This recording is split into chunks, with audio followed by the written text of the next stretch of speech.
네, 안녕하세요. 지금 제 손에 그 영수증이 하나 있어요. 보석박물관 영수증인데요. 익산에 있어요. 익산에 있는 건데 뭐 여러 가지 보석들이 많이 있는 것들을 보고 또 보석의 역사, 뭐 정의, 뭐 보석이 어떻게 만들어지는지 이런 부분들을 이제 많이 보게 되었습니다.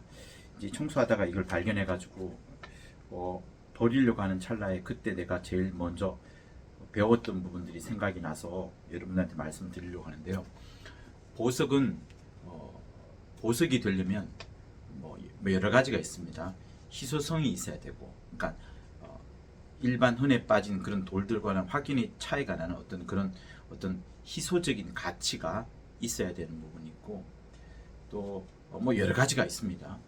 그래서 그 중에서 제가 이제 배운 부분이 하나 있는데 계속 지금에도 마음에 남아 있는 부분이고, 그것 때문에 지금 유튜브를 하게 된 것인데요.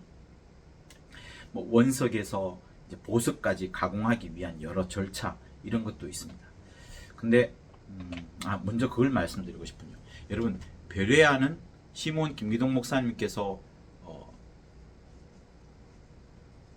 어쨌든 만들어 놓으신 그 베레아는 그 베레아를 컨텐츠로 할 수 있는 것들은 여러 가지가 있습니다. 그의 설교가 있을 것이고 그의 책들이 있겠죠. 그것이 아마 가장 그가 남겨놓은 하나의 베레아의 자료들이라 할 수 있겠습니다. 어떻게 보면 이제 원석이나 마찬가지죠. 근데 그걸 원석이 아니라 보석이라고 여겼다 할 때에는 우리가 이제 그것을 많이 활용을 하고, 또 그 보석으로서의 능력과 어떤 이적과 그 보석의 가치로서의 활용 여러 가지 방법들을 우린 누리고 또 은혜로서 또 받아들이고 혜택을 받게 됩니다. 근데 저는 그런 생각을 가져보게 되었어요. 그 보석박물관에서 시몬의 그 자료들은 그러면 여전히 그 보석으로만 끝날 것인가, 이런 생각을 가져보았습니다. 다시 말하면 시몬이 지금까지 만들어 놓은 것들, 설교와 저서로 대변되는 이것들은 보석이긴 하지만 또 다른 원석이 될 수 있다, 이런 생각을 가져보았습니다. 다시 말하면 시몬의 자료를 변형하여서 또 다른 뭔가를 만들어낸다는 그 차원이 아니라 원석으로서의 가치가 무궁무진하다, 굉장한 가치가 있다, 더 캐내고 더 발굴해낼 수 있는 그런 가치가 있다는 것을 저는 그 보석박물관에 가서 다시 한번 확인하게 되었습니다. 시몬이 일전에 그런 말씀을 한 적이 있고 책에도 아마 있을 것이라 저는 생각하는데요. 내가 하나님의 모든 면들을 다 베레아의 입각에서, 하나님의 의도 입각에서 다 써낸 것은 아니다. 그러나 나머지 것들은 너희들이, 다시 말하면 제자들이 해야 된다, 아니면 후대의 미래 베레아인들이 해야 된다라는 그런 말씀들을 하셨는데요.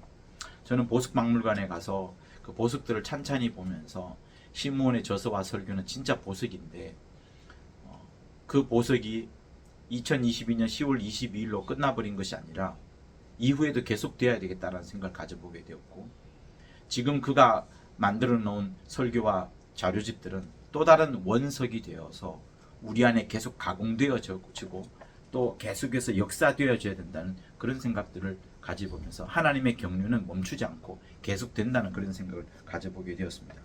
그런데 제가 오늘 이 박물관 영수증을 제가 들고서 가장 단 하나로 말씀드리고 싶었던 것은 무엇인가 하면 여러분 바로 그겁니다.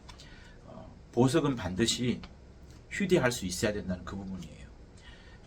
다이아몬드 원석이 굉장히 크다 할지라도 뭐 엄청나게 큰 캐럿들이 많지 않습니까?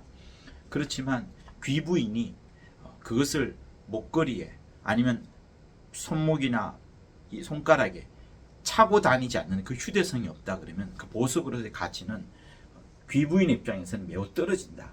보관은 할지언정 사람들한테 자랑하고자 하는 것이 보석의 특징인데, 그 휴대성에 관한 부분을 제가 굉장히 깊게 읽으면서 그 보석의 정의들 중에 여러 가지 중에 희소성과 뭐 여러 등등이 있겠지만 휴대성이라는 그 부분을 저는 마음 깊이 읽게 되었습니다. 여러분, 하나님의 말씀은 여러분의 삶 가운데 반드시 적용이 되어야 됩니다. 성경책에 나와 있는 그 하나님의 말씀은 성경책에만 기록된 것이 아니라 지금 당장 내 앞에서 무릎을 꿇치고 하나님의 이름만이 가장 높이 잡혀게 하는 그 살아있는 하나님의 말씀입니다. 요한 1서 1장에서 생명의 말씀에 관하여는 내가 너희에게 자세히 말하지 않느냐. 눈으로 보았고 주목하여 보았고 손으로 만진 바 되었고 들었고라고 하는 것처럼 생명은 살아있는 겁니다. 생명의 말씀은 움직이는 겁니다. 오늘 하루도 역사하는 것이고 내일도 역사하는 것이 하나님의 말씀입니다. 그렇기 때문에 여러분이 성경에서 배우는 모든 하나님의 말씀들, 또 하나님의 진리들, 어떤 여러분의 또 감동들, 이런 것들은 반드시 지금 이 시간에부터 살아 역사하도록 하는 하나님의 말씀이어야 하는 그것을 말씀드린 겁니다. 벼라의 컨텐츠도 책에만 머물러 있지 않고 설교 오디오 그 테이프에만 머물러 있지 않습니다.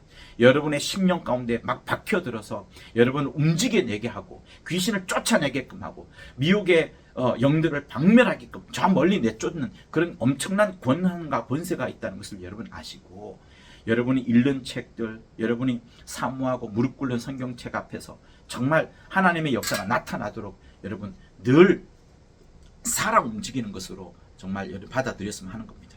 그것이 제가 보석박물관에서 보석은 반드시 귀부인이 휴대할 수 있어야 된다. 이것을 내가 지금 당장 갖고 보여줄 수 없으면 아무런 가치가 없다라고 할 정도로 작게 만들고 더 예쁘게 만들고 더 소중하게 만들고 가볍게 만들고 하는 그런 것들을 계속해서 해나간 것을 보게 되었습니다. 여러분도 하나님의 말씀을 직접 여러분의 삶 가운데 찔러 쪼개기까지 역사하게끔 하는 정말 실제적인 말씀으로 여러분 받아들이고, 지금도 하나님의 말씀이 어제나 오늘나 내일이나 영원토록 동일하시다는 그 말씀을 꼭 붙잡는 여러분이 되기를 예수 이름으로 부탁을 드립니다. 감사합니다.